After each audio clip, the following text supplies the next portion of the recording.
The world is saved.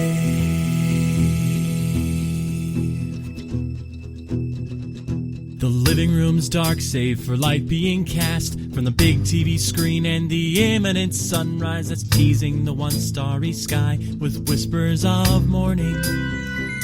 Rise from your grave and do a podcast. No. Pass. Hard pass.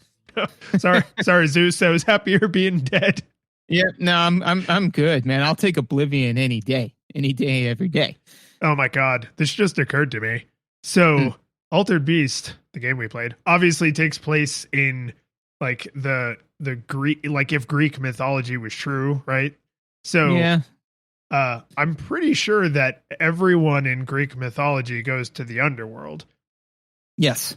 which means like that soul was like doing something, right? Because if, Hercules in the game Hades taught me anything, it's like you're aware that you're in the afterlife.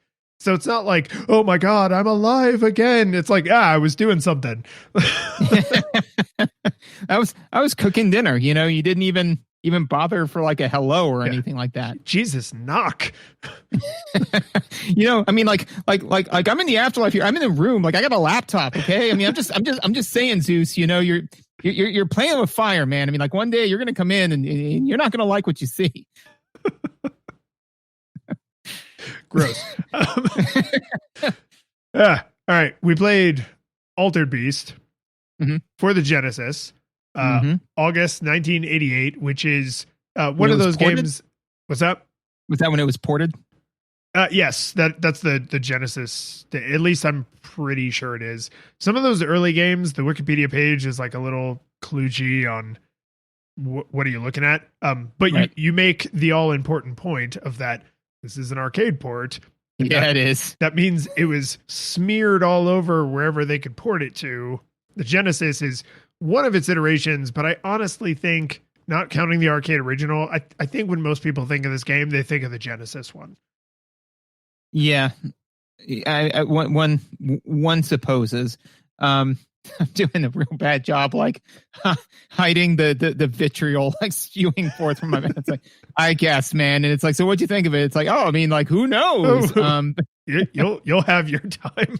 No, I know. I feel bad because I'm doing just a particularly bad job this time of like trying to stay even keeled in the tone of my voice. Well, what I think truly, and I do mean this literally, I think what truly matters is not whether or not we keep folks on pins and needles, because I'm pretty sure there's a couple episodes that basically just start with fart noises. Definitely there are a few that end with fart noises. That's true. I think the point is, thumbs up or thumbs down. Do we make the case for that opinion? Yes. Right. And that's the meat of it, right? When you look at the outside of a sandwich, you can see the bread. What matters is what's in between the bread. And with all sandwiches, we will just simply have to see how this one tastes as we bite into it. Nostalgia experience, man. What you got for me?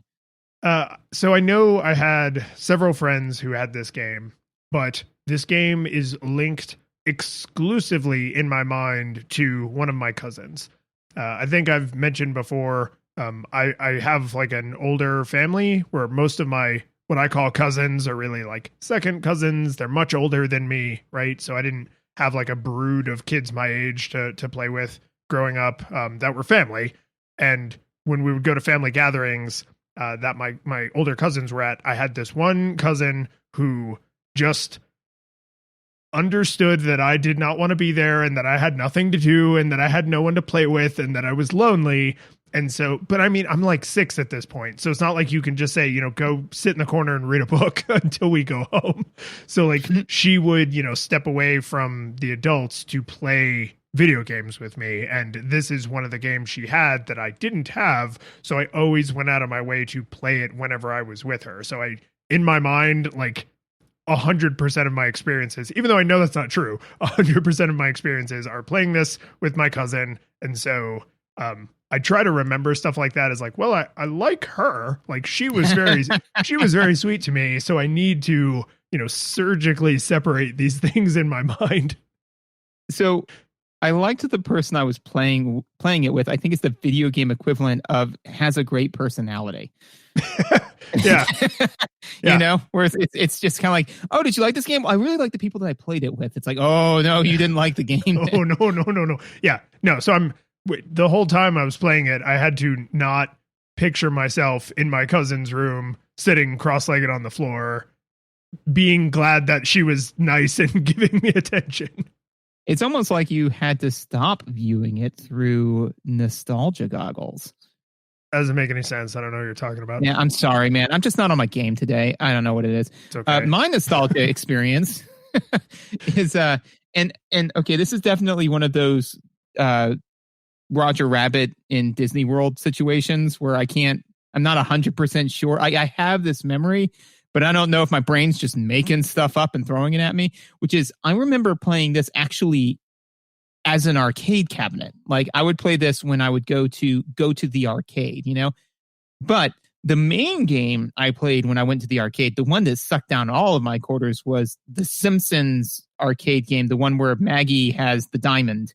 And and you have to go save her, right? And that, I mean, at some point we got to play that game because I remember that. I'm sure that feels like one that just for our sake, not for the sake of the review, for our sake, we need to go play that on an arcade cabinet. Agreed. No, we need to go find an arcade bar, back when arcade bars open at some point, right? And just spend an afternoon and just play that game top to bottom. So that was the game that played by far sucked down the most of my quarters. But this was one where I would walk by it and be like, this seems pretty cool. And then throw a few quarters at it and be like, all right, so like what else is there? So because all right, I've seen it. All right. And actually I want to like put a little blue portal here for the orange portal later when we talk about visuals. Because the game, when it opens, does something with the visuals that is specifically, in my opinion, made for an arcade cabinet. But I'll just put a little pigeonhole in that for that. Shill. I will shill. We got some new patrons, so thank you, new patrons. We got some nice people shouting nice words at us on the internet, and I assume outside of their houses, but it's the holidays. Police scanner's been turned off, trying to spend time with the family. We got a review just recently where a particular game was requested pretty fervently. I can't remember what it is. It's a small title that I think you had not heard of. Link something. But anyway, we'll probably play that eventually. But what I wanted... Shut your power off. It's Legend of Zelda Ocarina of Time. Oh, that was it. That was it. That's one of the least beloved in that illustrious franchise, which is why it always slips my mind. I don't know who you are. I don't know where you live. But the reason I wanted to shout out that review specifically is not just because we love when people, leave us reviews and stuff on Apple Podcasts, which you should go do. But I really like when people are like, oh, this is a game I remember super fondly. So we always try to call out when a game has been a listener request. When we eventually get around to Ocarina of Time, a lot of people have requested that game. We want to play that game, but it will also be a listener request. But like, keep that stuff coming. Like if there's a crazy game that you're like, oh man, I played this for 1 billion hours when I was a kid. Like let us know. Go on the Twitters, go out in front of your house. There's a contact form on the website, nostalgiagoggles.audio. Like that stuff helps jog our memories because it's like thousands and thousands of games from this era. So it's nice to hear what other people are like, oh dude, this is the one that almost drowned me and ruined my life. We want to play that. We want our lives ruined. Well, and also too, I think that it helps me to like really get into it because it is more of a labor of love instead of like, this is a thing we did to ourselves, I mean, I can't tell you how many times like we've been off the air and I've said, hey, we should play this game. And then while we're playing it, I'm like, why did I do this to us? Why, why does anybody anything? Human beings are just a momentary drop in entropy. Why even go on? Our back channel chat is filled with a lot of apologizing regret. Yeah, it's like I'm sorry. I'm so sorry. But you know, if it's a listener request, then we get to be mad at the listener. I mean, be thankful for the listener. You know, but no, I mean, like literally, if I was playing a terrible game and I did this to us, I'm like, then I'm an idiot. If I'm playing a terrible game that a listener requested, I'm doing this labor of love for the listener, and I'm that's makes it easier to play a game. So, and then also too, I think makes for me personally, really focus and review it better, because like if I pick out a game where I'm like, I remember liking this game, I'm like, I don't like it anymore, you know, I'm fine. Like just, but if I'm like, no, a loyal listener requested this, I'm like, if I'm going to say it is bad, I have to have a very well crafted, well honed argument, because otherwise it's not fair to the listener. So yeah, absolutely keep that coming. All of our patrons are beautiful. Everybody within the sound of my voice is a beautiful person, and I love you. Aw. But not you, but specifically, I wanted to make sure we shout out our 16-bit hero patron, Jacob. Anybody who wants to become a patron should do that, because it helps us keep the lights on, as it were. Yay. Audio? Sorry, visuals? No, I think we should just go straight into audio, because you specifically said you had a visual thing, and this is the only way I can never let you get there. Like, you were trying to orange portal onto the visuals wall, and you accidentally portaled like over the audio pit. Yeah, and then just exploded. No, visual. I can't believe I did that to myself. Visuals. Okay, so one of the things that this game does is if you when it opens up the initial screen and says, you know, altered beast or whatever in Japanese, you know, it then, if you don't press anything for a very, very small length of time, it will then go into video game preview, right? Which is again, the reason why I call it out is because it is very indicative of it being an arcade port. And the fact that this game is an arcade port is going to be the kind of the underlying thesis of my entire experience with it, which is that it frames everything in the game. So literally, and watching that portion of the game. So now, if we juxtapose that visual to, let's say, Mario, right? When you don't press anything on Super Mario Brothers and Mario starts playing the game, it helps inform you on how to play the game.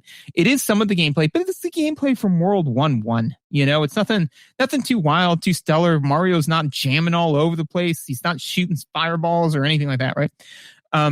For Altered Beast, on the other hand, it's exclusively you in your beast form, flying around, nailing bad guys left and right, just being the biggest like baddie in all of the land. Like literally, this is almost a visual abilities where it's saying, you know, it totally is. It 100% is. Yeah, where it's just saying like, look at all of this amazing stuff you can do. Give me money. And so it's then, you know, like you immediately all of those abilities are ripped away and you start the actual game.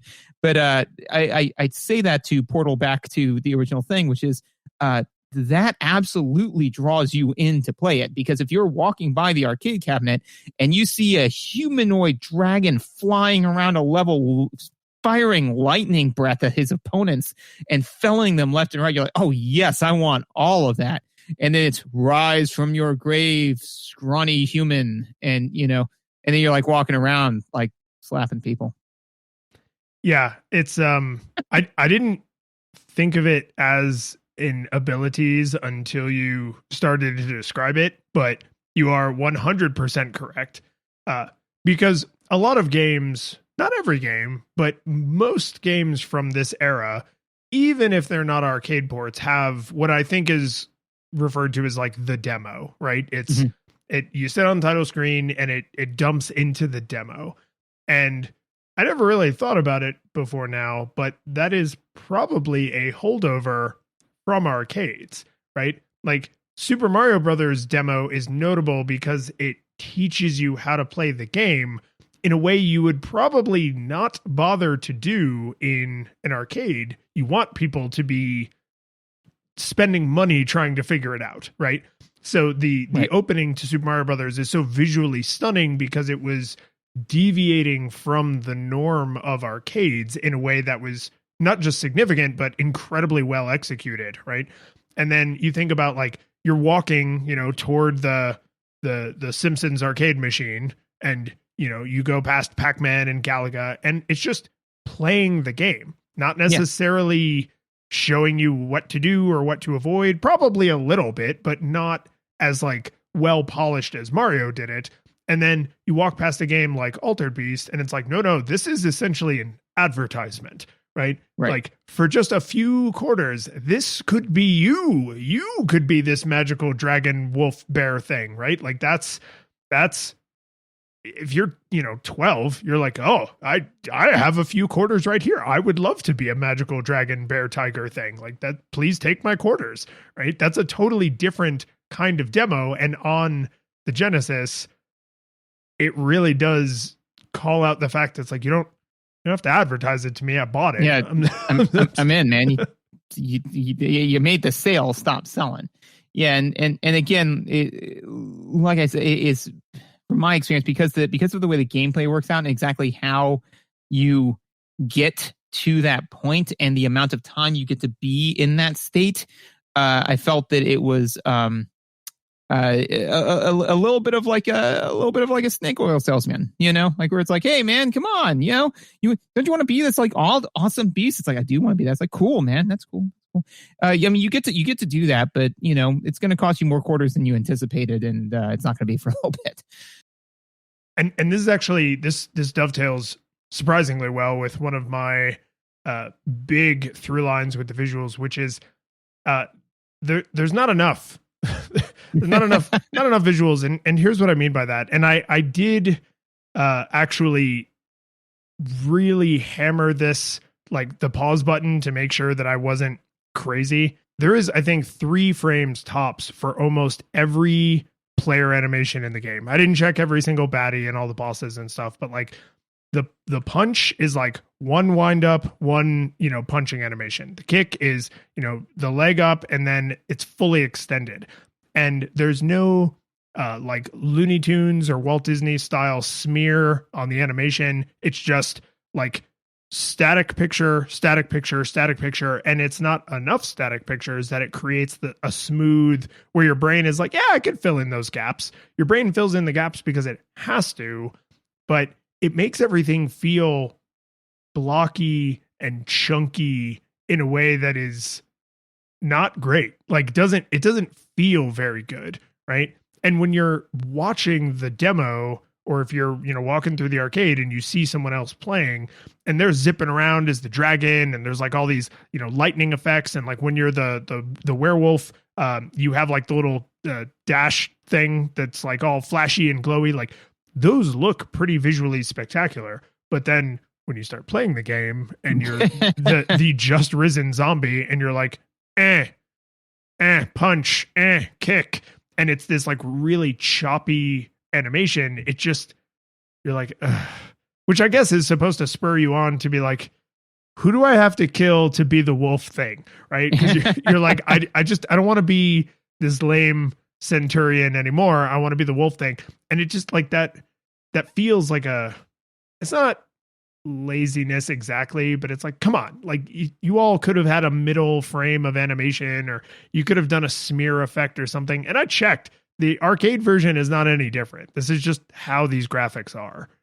Interesting. Because I thought I went online to see like and again, your eye for visuals is a little bit better than mine, but like I went online and looked at the arcade version of it to say like, okay, and to me the arcade version decidedly looks better. Well, okay, so this is, let me clarify, because I think you're getting to the heart of something that is important. The static visuals in this game, I think, are actually pretty pleasant. And you're right that the arcade version is higher resolution. So there's no question about that.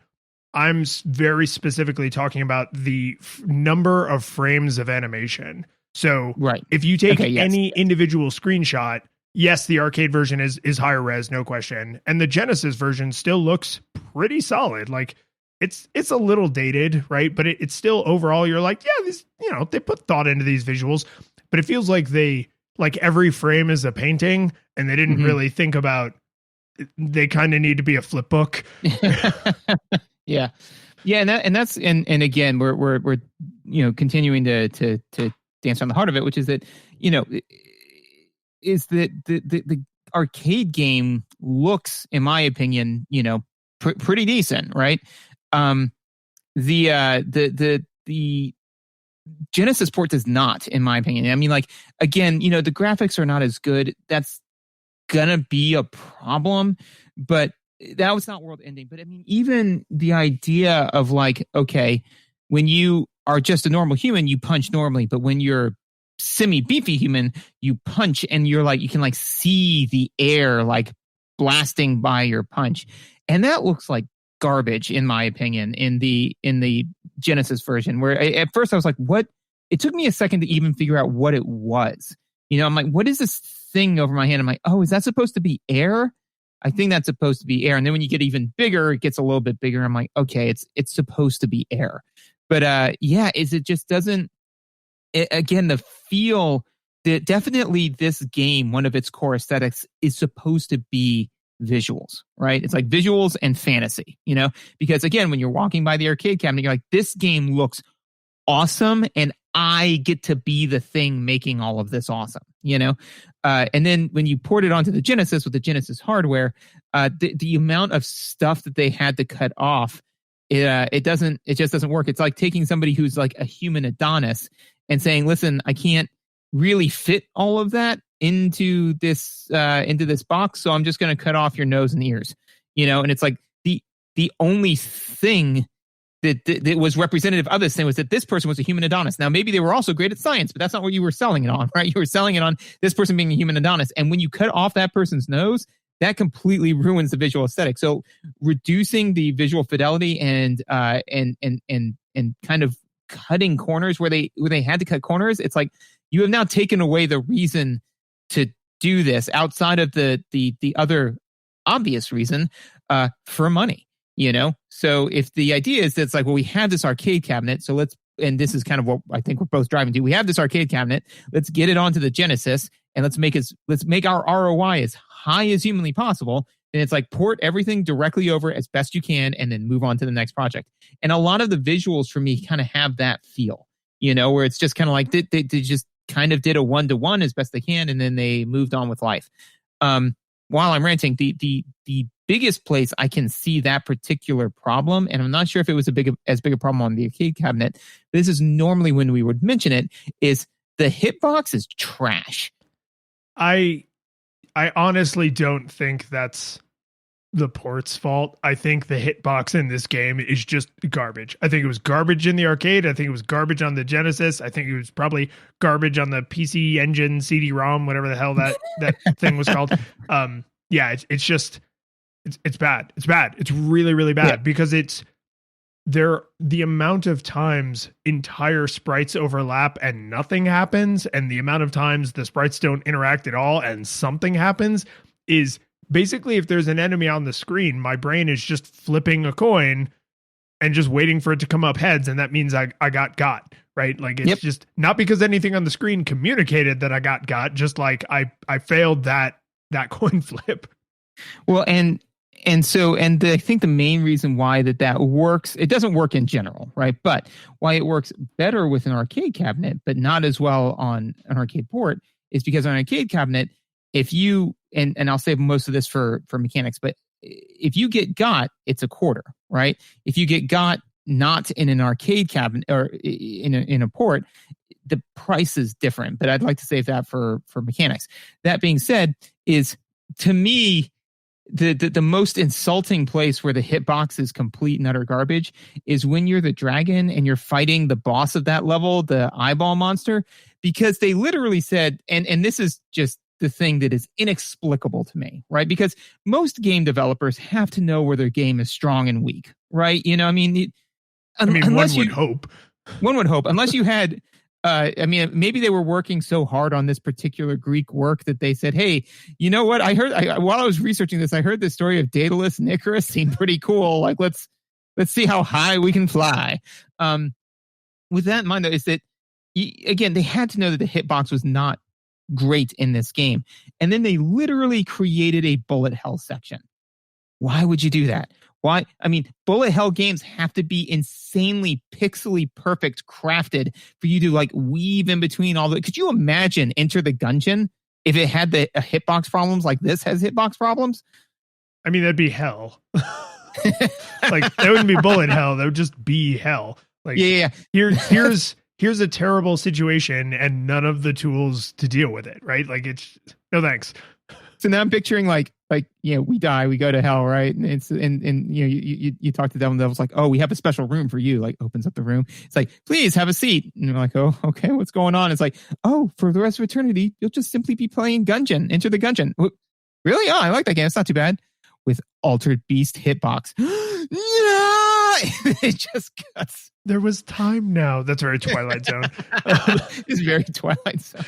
Yeah, and I will say this: just if anybody out there is like a hardcore historian and you want to actually me, it's possible that the hitbox would be slightly superior on the arcade hardware for two reasons. One, they literally have more pixels to work with. It's a higher resolution screen with more powerful graphics hardware. And two, this is from the era where I need to remind myself, every port is essentially an original game, right? When you port something from console A to console B, you don't get to reuse assets and like you're redesigning and rebuilding the entire game. You're reprogramming the entire engine. There's no like industry standard engine that you can just copy around from console to console, right? So when they move something from the arcade to the Genesis in this case, maybe they actually did flub it up. Like maybe they actually were like, oh crap, we have fewer pixels to work with and we made the hitbox X and it really probably should have been Y, right? So it's not yeah. It's not, it doesn't make the game any better, but I do think it's interesting to consider like, oh man, this was so good on Xbox One. Should I get it on PS4? Dude, no, it's going to be the exact same game. It's literally the exact same game. But at this time in history, that's not true. It looks the same. It has the same game design, sort of, but it's not actually the same game. It's literally a port, right? They had to it's like if I took, Beauty and the Beast and I copied it by hand, like George R.R. Martin style, like, yeah, it's the same book, but I just changed a few words here and there and I left out a couple chapters because I didn't have enough pages. Basically it's the same. Yeah.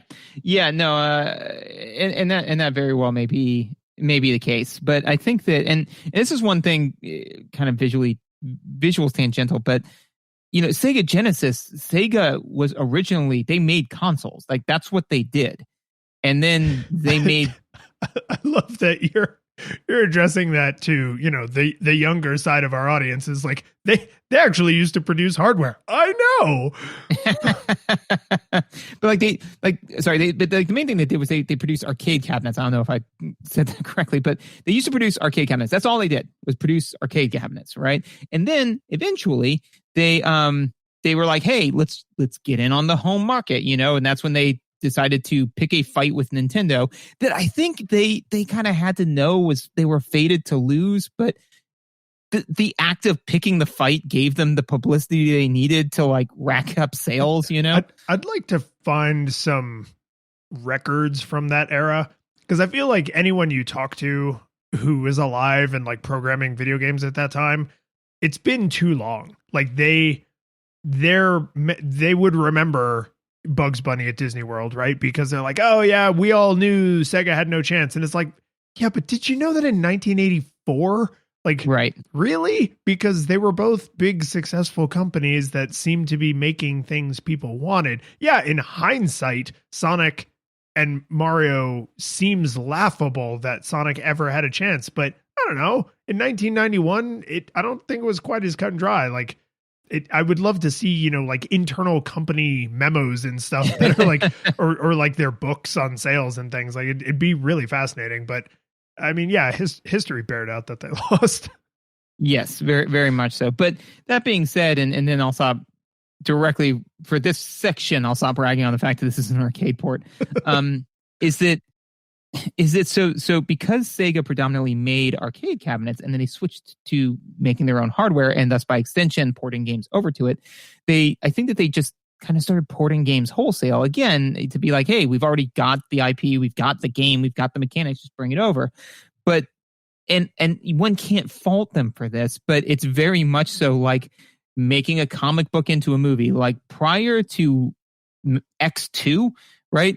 That was something we did not know how to do as a culture. You know, I mean, if you look at older adaptations of comic books, like it's a mess. You know, I mean, even if you look at what many people widely regard as a good one, like the 1989 or whatever Batman, Tim Burton's Batman, right? It's like, yeah, that one was the most faithful, awesome adaptation. It's like Batman murders people. You know, I mean, it's not really true to it's better. It's a step in it's a frog with legs, but it's, you know, and then, you know, you've got, it led to Batman and Robin, you know, so what are you going to do? But all that being said is that the taking an arcade game and making it into a console game is like taking a comic book and making it into a movie, where it is very much so like you've got a lot of meaty material there, but you can't one-to-one that, you know? And that's very much so what it appears tried to happen here. And it is exactly what would happen if you tried to do that. Is it like that? No, it is literally that. It is that. This is not a simile or a metaphor. It is simply a statement. I agree with you that the arcade version looks hands down superior. I'm actually pretty okay with the Genesis visuals, like just straight up quality. But again, I mean that the visuals, not the animations. The animations bug the hell out of me. What we cannot possibly finish our discussion about visuals without explicitly mentioning is, isn't it weird that more naked equals more powerful? Like, how did that happen? Right? Because I mean, that's only new for dudes, man. Like that's... I mean, when you first rise from your grave, you have on like a tunic with like a little belt, right? And then when you get, because there's 3 power-ups in every level. When you get the first power-up, your tunic like rips and you're like a little bit more muscular. When you get the second power-up, you are huge, like a caricature of Arnold Schwarzenegger huge, right? But now you just kind of have on like the belt and thong, right? The whole top part is all gone. You're just a big... You're just in a Speedo. Mostly naked man. And then when you get the final power up and you transform into the Altered Beast, which that visual is actually pretty cool. The face changing and the fire, like that's pretty cool. Then you're completely naked. And I don't want to make a huge deal out of this, but that's one of those things that like once you kind of understand human sexuality, like after your adolescence and you're an adult, it's really hard not to look at that and just be like, huh, the more clothes he took off, the stronger he became. I don't think I like that message. Well, I mean, literally, I think that this is a good thing in the sense that it is a frame of reference for men to have what women deal with currently in video gaming. You know, I mean, like not to get on onto a soapbox, but I mean, if you look at, you know, like armor in a lot of MMO games, you know, the level 1 armor, everybody looks kind of the same. The level 20 armor, the guy looks like a walking tank and the woman's a sex symbol, like she's wearing a bikini, which, I mean, again, in no way would I ever try to defend this, but the joke defense I always give is it's because the women are so far and beyond better at combat than men that, like, you know, it's how can they have all this exposure? Like, that's how good they are. But no, seriously, it's a problem, right? Because if you mechanically couple, because if you just had, you know, sexy armor and the sexy armor and the super heavily clad armor had the exact same stats, it wouldn't be an issue because then it'd just be a choice, right? But if you mechanically incentivize the more powerful you are equals the more naked you are, then that is mechanically coupling sexualization with, you know, game mechanics, which is a problem. So I actually liked that, and the listeners can't see my air quotes. I liked that in the sense that, you know, if you have like a guy who's like, you know, oh man, you know, like he just more ripped because he doesn't put on more armor or anything. It doesn't make any sense. It's like, no, it doesn't. You know? Correct. I do think the one one thing this does is deeply root this in the 1980s, right? Yeah. Because not only is that like the era of Schwarzenegger, broadly speaking, but that is like the his shoulders. Well done. But that is the era of Schwarzenegger as Conan the Barbarian. Yeah. And Conan the Barbarian is very buff and very in the buff, right? So like that's something about the 1980s. Like we tied together fantasy, male and female, but a surprising amount of male nudity considering like the gender stereotypes that were in place, and like death metal. Like those three things in like the late 70s and then throughout the 80s just got coupled together, and you have every stereotype you can think of a big, you know, beefy Schwarzenegger looking guy who's wearing like a fur thong from some animal he killed with his bare hands. And there's a woman in chainmail bikini, like around his leg, and he's holding up the sword and lightning is striking it. And you can hear like, like, you know, screaming metal guitars in the background. Like, I don't know exactly how those things became inextricably fused together, but that is not the fusion dance. Those are the Patara earrings. Like they are together forever now, right? Yep. And I do think that you are correct in the sense that the visuals are very 80s. In fact, for better or for worse, the visuals, the audio, both play well. Actually, do you have anything else for video? Because this is a good audio segue. No, do it. Segue. All right. So both the visuals and the audio are completely from the 80s, right? So in the same way, to your point of like, you can point at this and be like, oh, it's the 80s. In the same way that if you saw somebody with like rose-colored glasses, long curly hair, walking on shag carpeting, you'd be like, yeah, it's 70s. I don't know what to tell you. It simply is.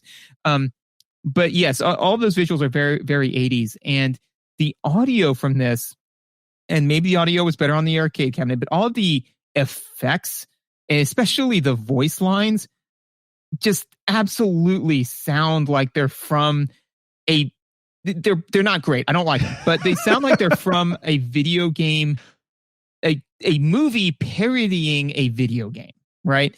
So literally, tell me if you could literally hear the guy saying, "Welcome to your doom," like that. That whole. His name is Neff.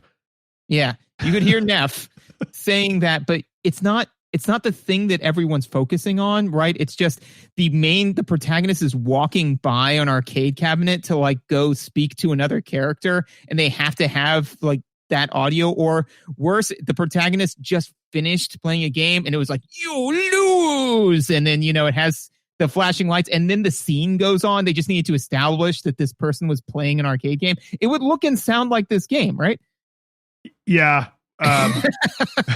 Which is just incredibly damning, right? I mean, that, you know, that's the video game version of being like, oh, I didn't know you paint. Can I see something you've painted? Oh, that must look beautiful in motels. Yeah, exactly. No, this is absolutely, when I heard the, you know, welcome to your doom and the rise from your grave and the like the smoke effect, I was just kind of like, this sounds like a twice. This is in a not as good way, but this is the One Punch Man to Dragon Ball Z. It's a lens through a lens, right? Like this is a video game of a video game, you know? Yeah, it's its own satire, but by accident. I do. You know the meme of I think it's from Dodgeball where he's like, you know, bold choice, Cotton. Let's see if it pays off for him. The fact that they kept the voice lines in at all, I actually think is pretty. It was the right thing to do because it would be so corny to play Altered Beast in the arcade and then it's like, now you can have it at home, and like, whoa, you know, your mom takes you to Kmart and you buy Altered Beast for the Sega Genesis and you get it home and you slap it in there and it just shows the text on screen, rise from your grave, and then you get to Neff and it just shows, you know, white text on a black background, welcome to your doom. Like that would suck. Like that would really suck. And like, yes, the audio is tinny and crunchy and compressed and garbage. It's so bad. I can't believe it. It sounded good at the time, but just like the hitboxes, probably they knew like, we don't have as many pixels. This kind of, oh God, it's like a terrible watered down version. It's the Fresco Jesus of like, it's Fresco Jesus. Oh, dude, Google Fresco Jesus. I really hope that's what that meme is called and you don't get weird porn. But there's would you find it? Yeah. Yeah. The restoration. Yeah. Yeah. So this woman, for anybody who doesn't know this meme, this woman, I guess, she billed herself as like a professional art restorer, and they gave her this like priceless one of a kind painting to restore, and that's what she turned in as her final project. I mean, I assume that she did it passport in hand, ready to flee the country. But Dude, I mean, it's a painting of Jesus. You'd have to flee the planet. I'm pretty sure the Pope is allowed to go everywhere. It's not, the Pope's like Batman, like he has no borders. Yeah. The Pope awesome. has no jurisdiction. Oh man, he's got a costume. Is the Pope Batman? That's another conversation. Sorry, we're getting off track. That's going to be our new true crime podcast. But yeah, I say all that to say this, which is as bad as they sound, and I agree that they sound bad. They had to sound. Period. Yeah. They had to keep the sound in. And man, I'll tell you, when I first booted up the game and it was just like rise from your grave, I was just like, that sounded like crap. But I'm glad it was there. Like that was very nostalgic, right? Yes, it needed to be there. I think that it's again, you know, it's hard determinism all the way down. It is. So that's what I'm running through right now. Everything that happened the only way it could or ever would happen, right? They created an arcade cabinet that people loved pouring money into, and the Genesis existed. Therefore, it was a good, profitable marketing decision to port it to the Genesis. At which point, they said, we have to cut some of this stuff out. And then somebody said, you know, what are we going to do to the audio? Because the audio is going to sound like hot garbage trying to be compressed like this in order to fit onto the system, as opposed to something that is dedicated to do it. And the person said, well, we got to do something, because to do nothing would be unthinkable. So when left, was it when you've eliminated all of the impossible, the only option, however improbable, is the answer, right? And it's like if I was the executive being tasked with making my business profitable, I would have demanded a port of this game. If I was the person tasked with creating the port, I would have added the sound. And if given the option, like I would have had to have compressed it like this. Everybody made the only decision that they could. I don't know what to do with that. And it made this that I don't like, you know? Yeah, I will say audio wise, because when you go from arcade hardware to home consoles, there are multiple parts of that chain that get downgraded, right? It's not just that they have less storage, it's that they have way less storage. But it's not just that. It's also going through an inferior sound processing piece of hardware. It's also going through whatever piece of garbage speaker was in your 12-inch television, right? Like it's the whole chain is downgraded for audio, for visuals, for CPU processing, right? Like the whole thing. And sometimes it's not that big of a deal. Other times it's Altered Beast. But I do think that there are two important audio things that they actually nailed. The music is very atmospheric and kind of, there's, you know, tunes, but it's more like environmental kind of setting the tone, right? Because there's like the graveyard level, and then you're like underground, sort of in hell, I guess, because you're like heading to the underworld. And there's like an icy, you know, world, which I guess is supposed to be like one of the other levels of hell. And we're kind of mixing mythologies at that point. But anyway, that I think all actually sounds pretty nice. And I really like that when you get the third power up and you become the Altered Beast, that there's like hero music, and it's like dun dun dun dun dun dun dun dun dun dun dun, right? Because it's like, again, so 80s. It's just like because when you're the schlub who's fully dressed, look at that asshole with clothes on. Like, nobody cares about that dude. You just got some atmospheric sounds going on. But That's when why you're I always tell the police that I'm just doing an altered beast. yeah. Yeah. Jesus Christ.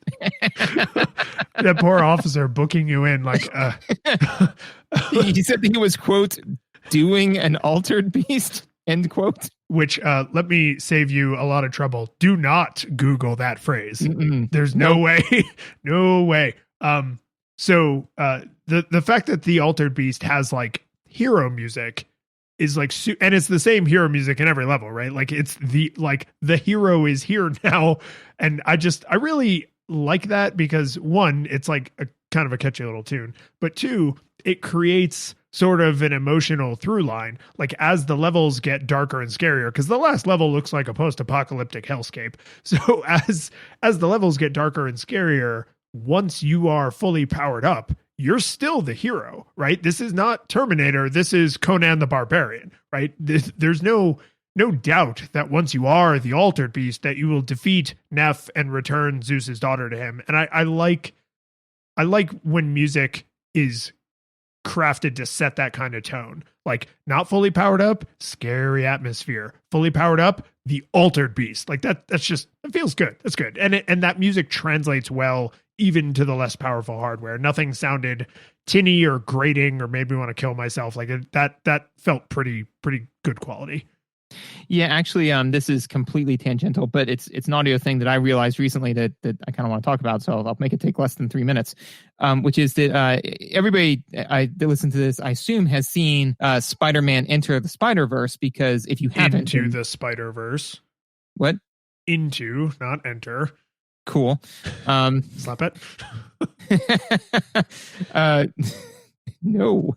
But if you haven't, then stop listening to this podcast. Go listen to it. But I was listening to it or watching it for the nth time because I'm very fortunate that my son loves it and asks to watch it all the time. So every time he's like, Dad, do you want to watch Spider-Man? I'm like, heck yeah. The only downside is that he's got Spider-Man action figures. And so he has literally, by his own words, Peter Parker, Miles Morales, and Gwanda, because that's how she introduces herself the first time. And anyway, so that's a tangent off the tangent. So when Miles finds out that his uncle is the Prowler, right? Because the Prowler has that awesome like woo theme, you know? Yeah, it's almost like the drone from Dark Knight. It's not really, I'm sure it's made on an instrument, but you wouldn't identify it as like a pleasant sound. It's like the sound that a monster about to eat you would make. Yes, no, it's terrifying. So when he literally the Prowler pulls off his mask and the reveal happens, is it plays, like that amazing music and has this kind of minor dropping of keys where it just all sounds like terrible and hopeless and like drowning. And so then Miles runs out of the thing and the uncle starts chasing him, right? When he actually hits the ground and starts running, a drum beat kicks in and he goes and it's a much faster pace and beat because now they've switched from horrified desperation to a chase scene. So it still keeps the melody, but it pulls it into that higher energy state. I mentioned all of that to say that it is very, very important from a musical standpoint to be consistent like that. So even if you've got the horrifying you're in hell music, it's like, yes, but when you are supposed to be feeling empowered as you are supposed to be in your final Altered Beast form, the music has to be the same. Otherwise it wouldn't make sense.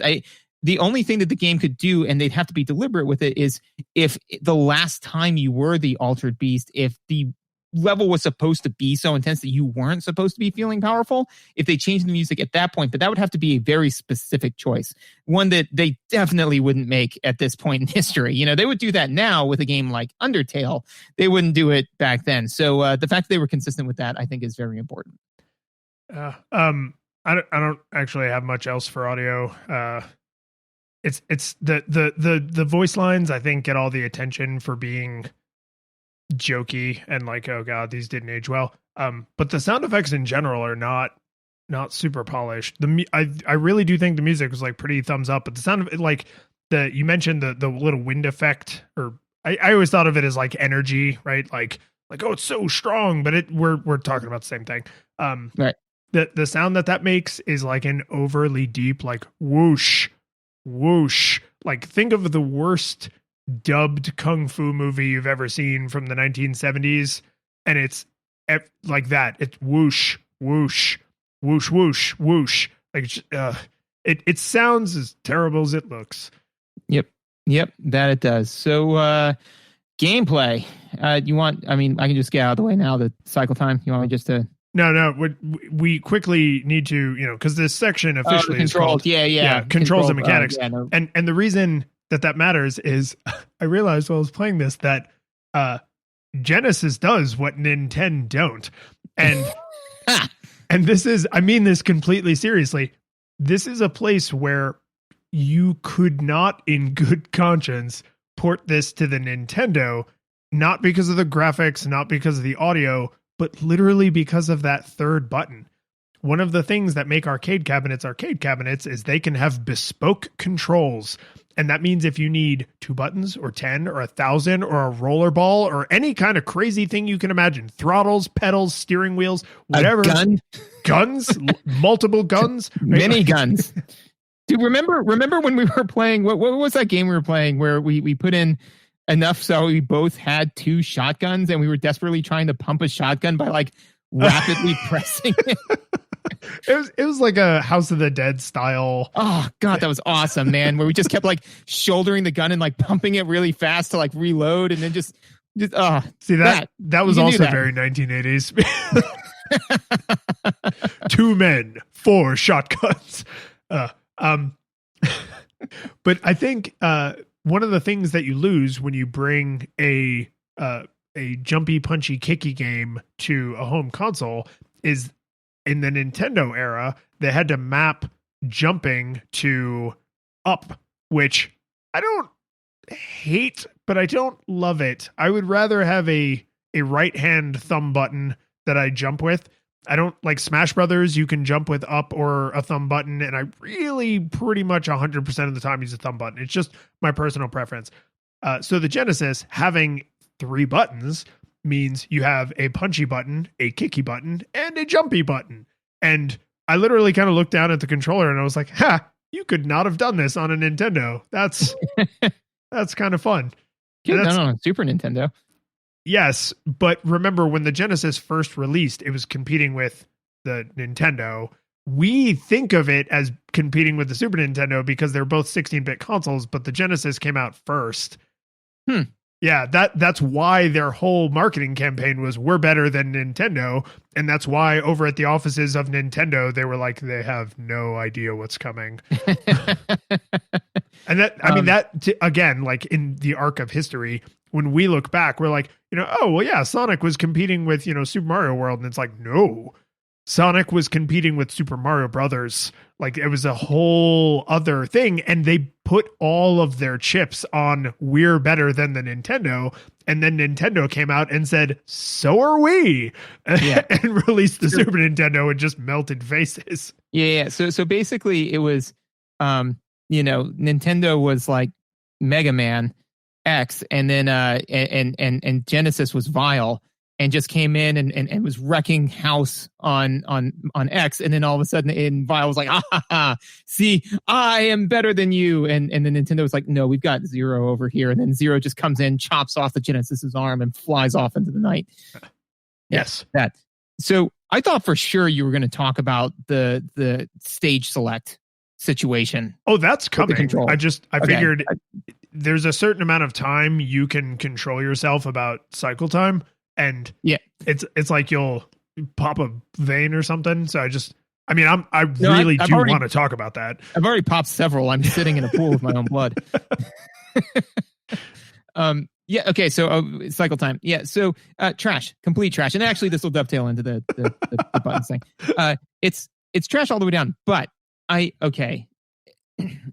bear with me on this because I did put a lot of thought into this, which is the cycle times. Trash because you have a certain number of lives, right? You have a certain number of lives because arguably the lives are supposed to be representative of coins. The idea is that, there was no issues with cycle time in the arcade cabinet because the cycle time was 0 as long as you had coins, As long as you could put another coin in there, you literally picked up. It was a Celeste level cycle time, man. It cost you 25 cents, but bam, you picked up right where you left off, right? And so you can't arguably do that in this type of game, because then you end up with Rampage, right? Where when you strip out challenge, right, then and you just say, well, just play as though you had infinite coins, that doesn't work. But this also doesn't work because I can deal with, and this is what I was talking to Megan about, is like I can deal with if I get hit okay, so if I'm playing the game, right, and I take an errant blow at the very beginning, right, I'm like, this run shot, because I didn't get the silver bowl on the first pass, and now I'm going to have to go through 15 more minutes of BS in order to get it. There's no point in me continuing this run. I'm just going to die and then try again, right? Because ultimately, if you take an errant blow and that costs you ultimately 25 cents or 50 cents, right? That is not as emotionally devastating as taking an errant blow and it potentially costing you 5 minutes. Right? Those are two completely different feelings. Both of them are an out-of-game penalty for an in-game error, right? So I made a mistake in the game. I'm not punished in the game. I'm punished outside of the game, right? In this case, it's a loss of time, which is why, again, I really love Celeste, because the punishment is technically an out of game thing, but it's ever so minor, right? In a lot of games, the punishment can be losing coins or losing equipment, or equipment gets damaged. These are in-game penalties to an in-game failure, right? Losing time, or in an arcade cabinet, losing money is an out of game punishment for an in-game failure. Now, that being said, I cannot, for the life of me, think of a good equivalent quote punishment for a replacement for money, because it's such an easy lever to pull, and so arguably, I mean, because if it's like, I messed up, well, it's just going to take one more quarter. I had 10 quarters.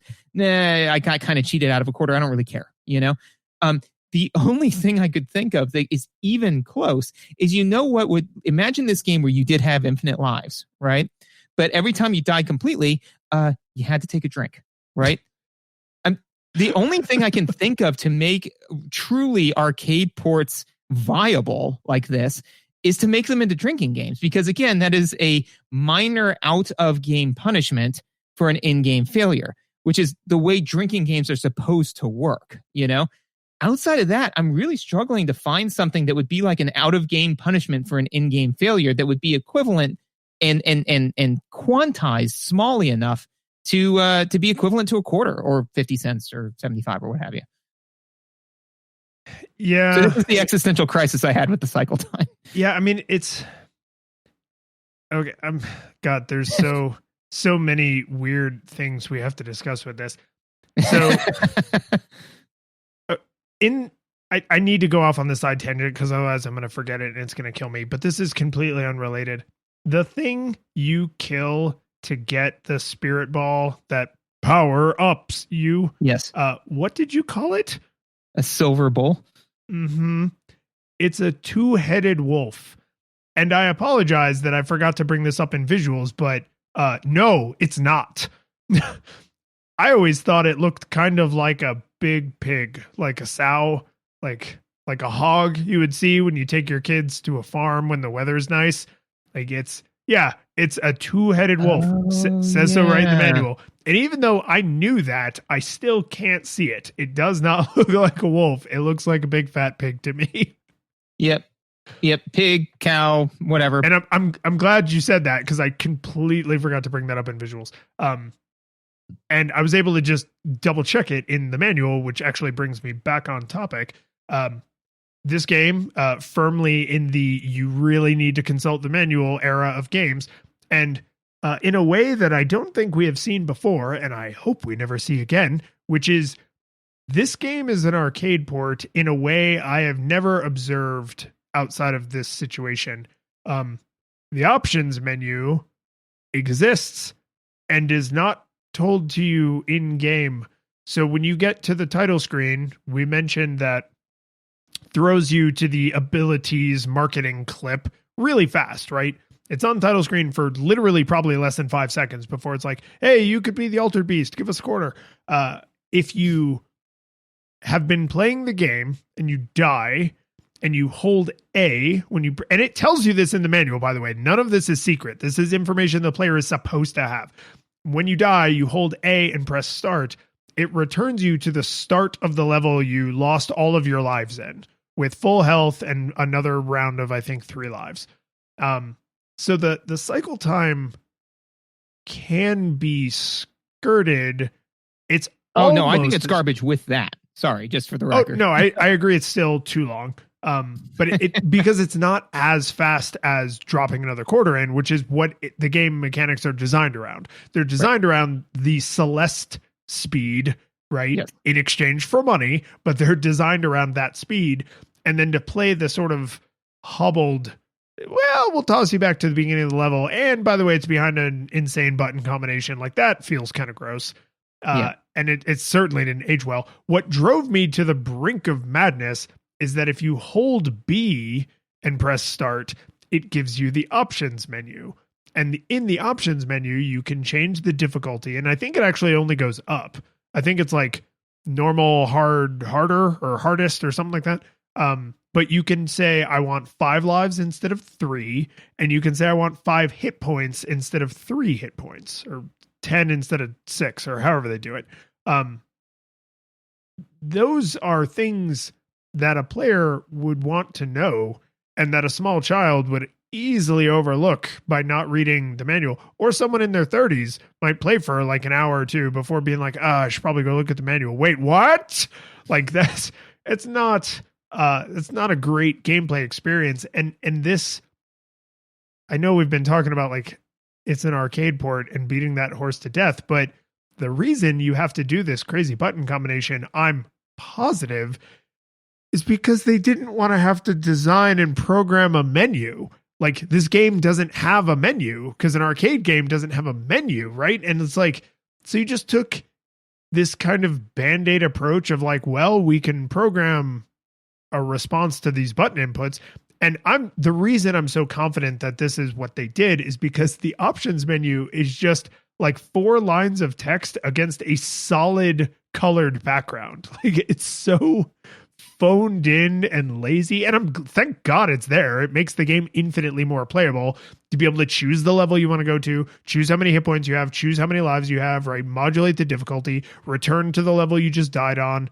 Like, those are great additions. It makes the game much more playable and approachable and helps break it out of its arcade mold where it was just designed to suck down quarters and feel cheap. But could they really not have spent the extra $20 of programmer time to be like, can you just put the words option menu on this screen? And I hate to actually programmers because I work with engineers in my day job, but come on. Yeah. I mean, like, I just can't believe it's that hard. While you were talking, I was still trying to think of an out of game punishment for an in game failure, and this was absolutely not available at the time. But I just want to say it in case one of our listeners can make this, which is, create an arcade port, right, and just make it so that way it syncs up to any type of heart rate monitor you have, and and every time you die, it's 5 minutes of exercise, and you can like maybe bank like up to 15, so that way, and then after that it says like, this game will not play again until you get your heart rate up to this level for this amount of time. I would actually buy some of those games just because then if it was like, yeah, I can play this for arguably about 10 minutes and then I got to start exercising and doing push-ups, like that could potentially work. But anyways, obviously that type of thing was unavailable at the time. So there were jokes when we were kids about people who hooked up like their stationary exercise bike to power, and they were like generator, like, and I mean, it's not literally powering it, but it's like maintaining the circuit. So it's like, if you stop pedaling or you fall under certain RPMs or whatever. And I actually knew a guy who had done that to his son. And nice. So like, I have seen this thing in person, and it's not that complicated electronically if you know how to do, kind of like Radio Shack level electronics. But I love the idea of it actually being baked into the game design. It's like, you got like, do whatever to like, do this crazy dance to like beg the gods to, return you to your earthly form. Like some like it could be really kitschy and stupid, but I think you could make it fun. Well, yeah, and also too, then it would be I don't know. I feel like the catharsis would be even better. I mean, imagine playing Celeste where every 10 times you died on a thing, you had to do like 10 push-ups or something like that. By the time you were done climbing the mountain, you'd be sitting there like, oh, dude, you'd have to do mountain climbers. Oh yeah, absolutely. And then the nice thing though is that literally I would love to play a game like this because, and if somebody knows of a game that already exists like that, I know there's that Wii like whatever. Yeah, there's Wii Fit. There's the Switch Ring Switch Fit. Ring. That's what I mean. thinking There's lots of fitness-y games, but I like the idea of this is a regular game, and we've sort of baked in this AR like pseudo augmented reality physical element. Because I can't think of a game like that.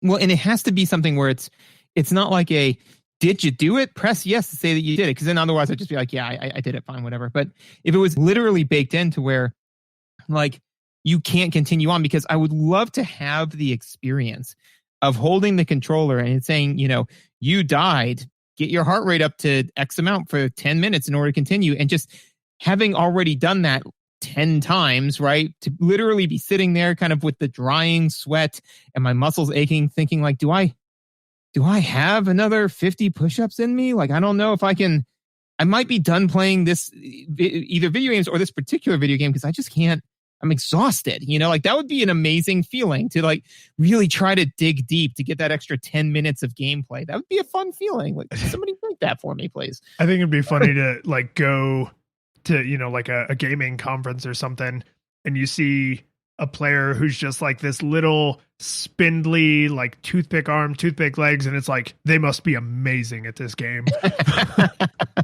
Yeah, no, but absolutely they should do this with like a Dragon Ball game. Just saying. So anyways, while we're talking about this, so this game, and it of course is, it's Golden Axe 3 2.0 to me. Yay. I was waiting for us to get here because I have feelings. So I need to hear your feelings first, because I want to know where the overlap is and is not. I mean, so basically kind of what I said before is something that, and we reviewed Golden Axe literally years ago now, right? So I think its episode number might be a single digit. Yeah, I think it's in the first 10. So I'd like to think that we've gotten better at this since then. But one of the things that I said back then that absolutely holds with this game, which we're still pretty bad. That I literally said not 5 minutes ago, which is that the cycle time is such that, and the game is so clunky that if you make a mistake, it behooves you to scrap the run. And that's exactly the same thing with Golden Axe. Is if you screw up and you get hit 3 or 4 times in the first or second level, or even the 5th level, you're like, I'm done. I will not have enough hit points to get past the boss at this point. That's exactly what happened to me in this game, which was, when I was in stage 2, if I didn't get the silver calf, the first time I went running through the stage, because the stage loops if you don't, like the Neff shows up and then runs away, and then you got to go play more of this awful game. So if I missed the silver pig, then I was just like done, and I would let myself get beaten to death and then try again. And that's the exact same feel of Golden Axe. The animations feel the same. It has the same type of delay. The only thing that it doesn't do that Golden Axe it Nintendo didn't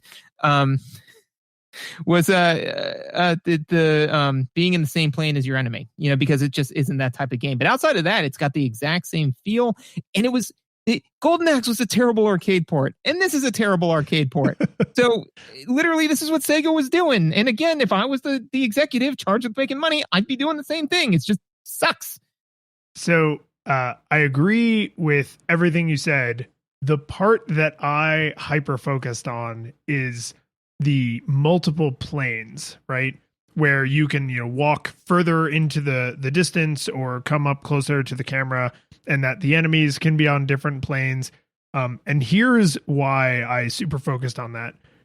In Golden Axe, in Scott Pilgrim versus the World, in the Simpsons arcade game, in Teenage Mutant Ninja Turtles, and all these games, they all have that kind of pseudo isometric view where you can walk a little up or a little down, and it's, you know, going further to the left or further to the right on the floor as you proceed left and right on the screen. And all of those games, and probably every game in that style, that kind of beat 'em up, you know, Final Fight style, you get to a new part of the stage, the camera stops, and then enemies, you deal with them, and then it, you know, the finger comes up and it's like, go, go, go, and you then walk forward. This game, while I agree that the cycle time, the kind of feeling it creates, the garbage arcade portiness of it, that is all 100% overlap with Golden Axe. But I actually don't think this is a beat 'em up. I think what they did is they took a game like Gradius or R-Type, and they said, what if you were a dude on the ground? And hear me out. The camera auto scrolls, right? Yeah. You don't walk forward. The camera auto scrolls exactly like in a Gradius or an R-Type, right? There are power-ups that are absolutely required to have any chance of being successful, just like a Gradius or an R-Type. If you get them all and you defeat the boss at the beginning of the next stage, you don't have those power-ups anymore, just like Gradius or R-Type. Enemies can come from behind you as well as from in front of you. They'll also just wander off the screen. So if you don't destroy them, you do get to keep going, right? Just like Gradius or R-Type, which beat 'em ups don't do. In a beat 'em up, you must beat 'em up. In a Gradius like or an R-Type like, you could just ignore basically everything and just fly all the way to the boss. And this game even does that. If you get to Neff and you don't have all three power-ups, he runs away, which is weird. You'd think he would kill you when you're weaker, but whatever. He's got a Goku feel to him, you know? Yeah, it's you know, I want you at your best. If you catch him a second time, he runs away again, but either the third time or the fourth time, he decides he's like got a meeting he's got to get to, and so he's just gonna like kind of wrap this up and then, you know, go about his day, and he handily destroys you because you are not the altered beast, but you can actually get, and I did this by mistake, you can actually eventually get to the boss without getting all the way powered up, and you can win. I didn't win, but it can be done. And I was just like, this is a space shooter as a naked man on the ground. Like, it's, you don't have full Y-axis control because you're walking on the ground, but you can jump, right? You have full X-axis control. The power-ups, the way the screen moves, the way the enemies show up, I was like, someone literally sat down and said, what if R-Type, but you're like a naked Greek man?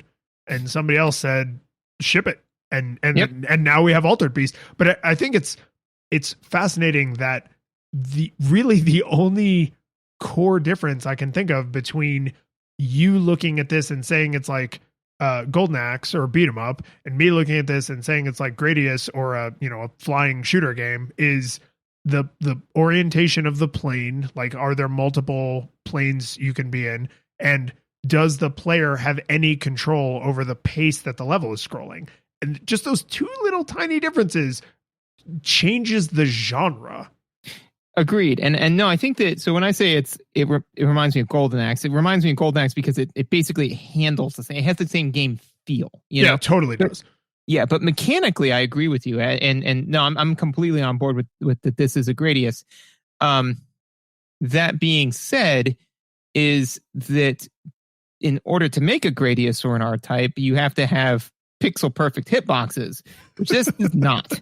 And so I think that, yeah, it's if you're correct. Now, they may have just, tripped and fell into making a Gradius like, right? Which is fine. But if they actually deliberately decided to do that, then that's worse, because it's like, hey, so we're going to make a sandwich, right? It's like, okay, cool. I know most of the people, when they make a sandwich, right, like they do it this way, but and instead of using like normal bread, I'm going to use like this like long bread, right? And I'm going to call it like a hoagie. So it's going to be like a sandwich, right? It's like, oh, that's awesome, right? So it's going to be exactly like a sandwich, but it's going to be on like this long thing, kind of like a submarine. It's like, yeah, it's going to be like that. It's like, oh, what kind of meat are you going to put on it? Meat? Whoa, yeah, like what's going to be in the middle of it? No, like I'm just going to cut it open and then just put a bunch of mayonnaise in there and mustard. And then that's it. It's like, so no, like nothing else. And it's like, no, it's like, okay. I mean, I was on board. That sounded fun until you took away the things that made it's the chaotic evil of the sandwich, you know, alignment chart. It's ingredient. A Pop-Tart is a sandwich. Yeah. Ingredient anarchy and form anarchy. It's ingredient and structure, and it's purist to anarchist. Yes. Yeah. So like ingredient purist and structure purist is like a BLT as a sandwich. And then like, I forget where it's on the mid one for ingredient purist, but middle for structure is like a wrap. And I'm like, yeah, I can get on board with that. But then, yeah, when you take it like all the way down where it was like, because that was what it is ingredient rebel and structure purist is a Pop-Tart as a sandwich, you know? But then I think for like both of them, it was like pudding as a sandwich or something insane. There's a tea version of that I think I might have sent you where it's like ingredient rebel and structure purist is Saturn is a tea. Yes. Oh, I saw that recently. Yeah. That's a good. I was like, oh, that's clever because I don't think every random person on the street understands that the gas giants are like there literally is no rocky surface to stand on. It's like a swirling hell liquid. I was like, oh, that's pretty clever. I was talking to Megan recently where it said because we were I think watching Jeopardy and it was about astronomy and it said something the polar ice caps something can get like this cold, and she said Neptune, and I paused him and like Neptune, and she's like, yeah, it's cold, it's blue, and I was like, it's a gas giant, and she's like, yeah, but it's cold, right? I'm like, it's cold, but where's the polar ice caps gonna be? There's no solid for them to form on, and all that was just kind of lost. Sorry, excuse me. Ingredient rebel structure purist is a ice cream between two waffles as a sandwich. Structure rebel, ingredient rebel is a Pop-Tart. Anyways, you got anything else? I do want to just put this last note to bed, which is I have combat boo as a header, like boo as a header. And I think the best way to explain the problem with it mechanically is what you've been saying about the hitbox being hot garbage. And the way that I kind of felt about this emotionally as a player is that the combat is too simple to be enjoyable, but it's too inconsistent to just mindlessly button mash. Like it threads this awful needle where you have to pay attention to it to be successful, but it's not any fun. Yep. Yeah. And I mean, and that's, well, that's the game, isn't it? Right. You got to pay attention to it. It's just not very fun. It's tempting to just hard end the episode right there, but let's do our due diligence. And I will just say this game is full nostalgia goggles required. And I didn't hate playing this because it conjured up memories of my cousin that I haven't seen in a long time that were nice. I was actually like really fascinated as a game design critic when I was like, oh my God, this is like a space shooter, but a naked guy on the ground, and like tearing that apart in my mind mechanically and like thinking about that. And like you had told me in the back channel, like, oh God, dude, this is basically a Golden Axe. And I was like, oh God, it is a lot like that nightmarish experience. So like the experience of reviewing this game was not bad. But playing the game itself, full nostalgia goggles required. I can't recommend this even to people who have nostalgia goggles because there are better, go just play R-Type. Like, yeah. You know, it's not good. It doesn't hold up. And because it was an arcade port, it probably felt a little cash grabby even at the time. So, and I know that we're like 3 years into this now, so we can't kind of change up our scale, but our scale has always been a little odd because, you know, we've said literally that we don't want, I've said I don't want to call this full nostalgia goggles because of the depth of awfulness, you know, like, because, you know, for example, like we were just saying, Pop-Tart is a sandwich. Dude, Home Alone 2 is a full nostalgia goggles, right? Home Alone 2 is a sandwich. Exactly. Where I'm like, that it feels wrong for me to put this in the same category. It's full nostalgia goggles required, but to put this in the same category as like Home Alone 2, you know? So Dr. to me, it's Jekyll like, and Mr. Hyde. yeah, right. You know, so to me, there's like, is the game enjoyable, right? Which is the nostalgia goggles axis, right? You know, because no nostalgia goggles game's very enjoyable, right? But so is the game enjoyable on one axis, and is the game playable on the other? You know, because like there are some games that are barely playable but are fun, you know, where it's just bananas anarchy, but you're like, whatever, man. I mean, like I died 15 times. I had no idea what was going on, but I kind of had a good time. It was visually stunning or whatever, right? And then there are other games where you're like, I mean, the game's playable, but why would you play it? Which is where I think like this one kind of lines up, where it's like the game's totally playable. It's not a Home Alone 2 where the game is not fun and unplayable. You know, the game's entirely playable. But why would you play it? It's not fun. You know, the audio is abrasive. The visuals are, the cycle time's terrible. It's full nostalgia goggles required. Neff said. The curtain falls. The music plays. The credits roll. Then it all fades to black. And you're left by yourself. The fanfare is gone. There's no player 2 there by your side to share victories won. But as you slowly progress down the hall to your bed, a few great events leak back into your head from the time that you spent traversing the land, battling evil, fighting the darkness, just sword in hand. Your memories creeping with the edge of a smile. You realize again what you lost for a while. You're gonna think back much less